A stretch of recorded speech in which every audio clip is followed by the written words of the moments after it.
রাজনৈতিক দলগুলো যারা অষ্টপ্রহর আমাদেরকে জ্ঞান দেয় যে আমরা রাজনীতি বুঝি না, আর তারা মহা রাজনীতি বুঝে, তারা এরশাদকে, যাকে আমাদের ছাত্র জনতা পতন ঘটিয়েছে, সেই এরশাদকে তারা শেষ দিন, মৃত্যুর শেষ দিন পর্যন্ত রাজনীতি করতে দিয়েছে। এখনো তারা বলতেছে যে শেখ হাসিনাকে আসতে দিবে তারা, শেখ হাসিনা আওয়ামী লীগ নির্বাচন করুক, জনগণ নাকি সিদ্ধান্ত নিবে। এটা নাকি আমরা নাকি বলতে পারবো না যে আওয়ামী লীগের বিরুদ্ধে, মানে আওয়ামী লীগের নিষিদ্ধ কিংবা নিবন্ধন বাতিলের দাবি নাকি করা যাবে না, জনগণ নাকি নির্বাচনের মাধ্যমে সিদ্ধান্ত নেবে। আরে ভাই, এখন তো বলতে হয় যে আমরা কি বোকা নাকি?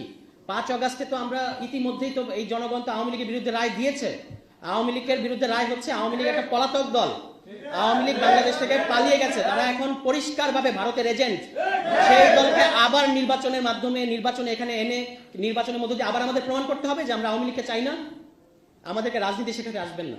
আপনারা 36 বছর ফেল করেছেন বলে 36 দিনের আন্দোলন সফল হয়েছে। আপনারা ভয় পান, তার কারণ হচ্ছে তাদের সামনে আপনাদের অতীতের ভুলগুলো পরিষ্কার।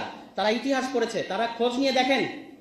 এই 5 তারিখের আগে এই নাহিদকে আপনারা, এই পত্রিকাওয়ালারা চিনতেন না। আপনারা জিজ্ঞেস করেছেন নাহিদ কি জঙ্গি নাকি, এটা আমাদেরকে প্রমাণ দিতে হয়েছে, সার্টিফিকেট দিতে হয়েছে না নাহিদ জঙ্গি না, মাহফুজ জঙ্গি না।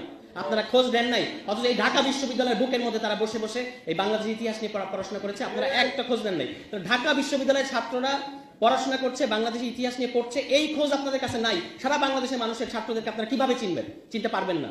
আমাকে বিএনপির নেতা বলতেছেন যে রিকশাওয়ালা কি কোটা বুঝে? রিকশাওয়ালা আপনার চেয়ে ভালো কোটা বুঝে।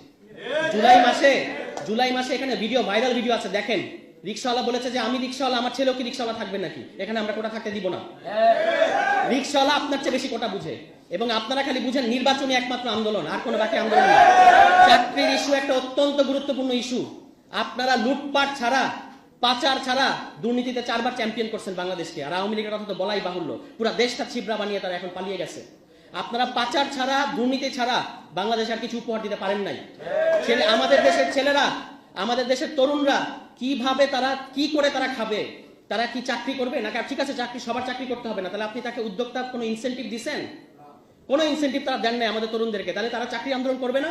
আপনাদের নির্বাচনের পিছনে কি আপনাদের পিছিয়ে গিয়ে দাঁড়াবে এবং তারপর আপনারা আবার ক্ষমতা এসে আমাদের সাথে জুলুম করবেন? এই কারণে আপনাদের নির্বাচনের দাবিতে আন্দোলনে জনগণ সাড়া দেয় না। এই কারণে আপনারা 7 জানুয়ারিতে ফেল করছেন। স্বীকার করেন আপনারা কেন 7 জানুয়ারির আগে যে দামি নির্বাচনের কথা আমরা বলি, আপনারা তো দামি আন্দোলন করেছেন। আপনারা দামি আন্দোলন করেছেন যে স্যাংশন দিবে আমেরিকা, এবং সেই স্যাংশনের ইয়েতে এখানে আওয়ামী লীগ করে যাবে, তারপর সুষ্ঠু নির্বাচন হবে। এবং আপনারা পরে অভিযোগ করেছেন যে ঢাকা শহরের মানুষজনরা আমাদের কেচি গেট খুলে দেয়নি, আমাদের নেতাকর্মীরা দৌড় খাইছে, এবং ঢাকা শহরের মানুষের এত খারাপ যে তারা আসলে আমাদেরকে কেচি গেট খুলে দেয় নাই। দিবে না তো আপনাদেরকে কেচি গেট খুলে, কারণ আপনারা তো তার জন্য আন্দোলন করতেছেন না। তাহলে জুলাই মাসে অপরিচিত ছাত্ররা যখন রাস্তায় ডাকলো মানুষজনকে, জনগণকে ডাকলো, এই ছাত্রনেতা আসিফ 2 দিনের ছেলে, তাকে কেউ চিনতো?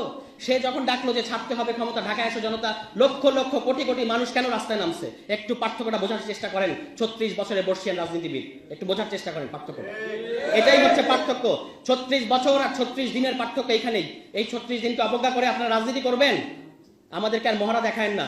ক্যাম্পাসে ক্যাম্পাসে আপনাদের ছাত্র সংগঠনগুলা আজকে যে ধরনের সন্ত্রাস করতেছে, আপনারা একটা জিনিস মনে রাখবেন, এখানে আওয়ামী লীগের বিরুদ্ধে গণ অভ্যুত্থান ঘটার আগে ছাত্রলীগের বিরুদ্ধে ক্যাম্পাসে অভ্যুত্থান ঘটেছে।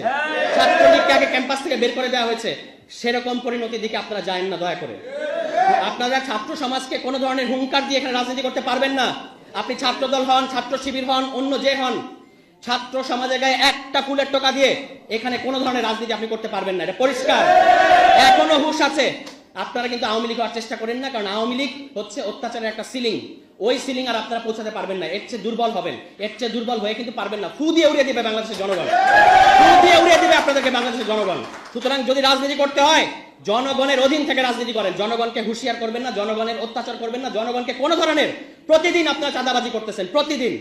এই প্রতিদিনের চাঁদাবাজি খবর জনগণের নাভিশ্বাস উঠতেছে, এবং আপনারা একটা খুব ভালো মজা পাইছেন যে এখানে এই সরকারকে প্রত্যেকটা মুহূর্তে, প্রত্যেকটা পদে পদে কাজে বাধা দিচ্ছেন, প্রোক্লেমেশন করতে দিচ্ছেন না, সংবিধান করতে দিচ্ছেন না, রাষ্ট্রপতি পদত্যাগ করতে দিচ্ছেন না। অন্যদিকে দোষ সব চাপাচ্ছেন ছাত্রদের ঘাড়ে, যে ছাত্রদের কারণে এই এরকম হচ্ছে। আপনাদের এর চেয়ে মজার মডেল আর হয় না। নির্বাচিত হয়ে ক্ষমতায় আসার আগেই আপনারা আসলে ক্ষমতায় চলে গেছেন। এখানে আপনাদের হুঁশ হচ্ছে না, হুঁশে আসেন। এখানে একটা গণতান্ত্রিক রাষ্ট্র হলে আপনাদের অনেক সমস্যা হয়, এটা আমরা বুঝতে পারি।